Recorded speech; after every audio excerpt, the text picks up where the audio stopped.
KSRTC-കാരൻ അതാ super fast wrong സൈഡിൽ നിന്ന് പെട്ടയ്ക്കാൻ പോട്ടാ നിന്ന് ബ്ലോക്കിൽപ്പെട്ട് വസ്കടായി. ഓടി വന്ന് കയറാം, അല്ലെങ്കിൽ അത് സിംഗിൾ അടിച്ച് പോകും. അതേ പിടിക്കണ്ടേ കോട്ടയം വണ്ടി തിരിക്കുമ്പോൾ നോക്കി തിരിക്കാൻ പറയാ. ജസ്റ്റ് ഒന്ന് ഇടകെട്ടുമ്പോൾ നിൽക്കണേ.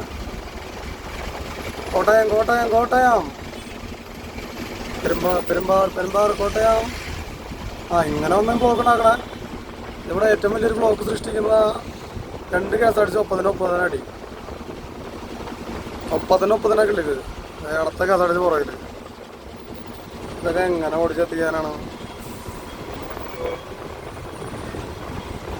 ഈ ബ്ലോക്ക് ഉണ്ടാക്കേണ്ട ആവശ്യമുണ്ട്. അപ്പോൾ ഈ സമയങ്ങളാണ് സമയം ഉണ്ടെങ്കിൽ ക്യൂ നിന്ന് നശിച്ചത് പോരാറുന്നില്ല. അതല്ല അതിൻ്റെ ഒരു മാന്യത.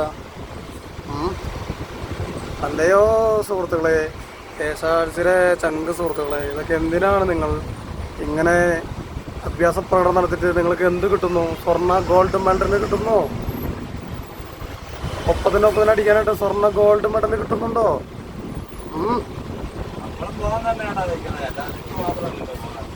അവിടെ വഴി ഇങ്ങനെ അത്ര ബ്ലോക്കുള്ളപ്പോൾ ഒരു പോലീസുകാരനല്ലേ അത്. അവിടെ ഒരു പോലീസുകാരൻ ഉണ്ടായിട്ടുണ്ടെങ്കിൽ ഈ അക്രമം പൊക്കളാൻ പറഞ്ഞോ, അല്ലെങ്കിൽ അങ്ങ് പോലെയല്ല. ട്രാഫിക് നിയന്ത്രിക്കുന്നത് ഇങ്ങനെയൊന്നല്ല.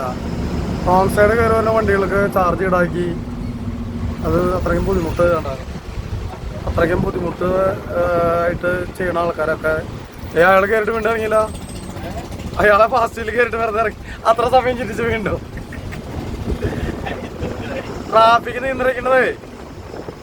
നിയന്ത്രിക്കുന്നത് റോങ് സൈഡിൽ കൂടെ കയറി വരുന്ന വണ്ടികൾക്ക് ഫൈൻ ഈടാക്കി ഒതുക്കാതെ അങ്ങനെ ചെയ്യണ്ട. അപ്പോൾ സിംഗിൾ ലൈൻ ആക്കാം.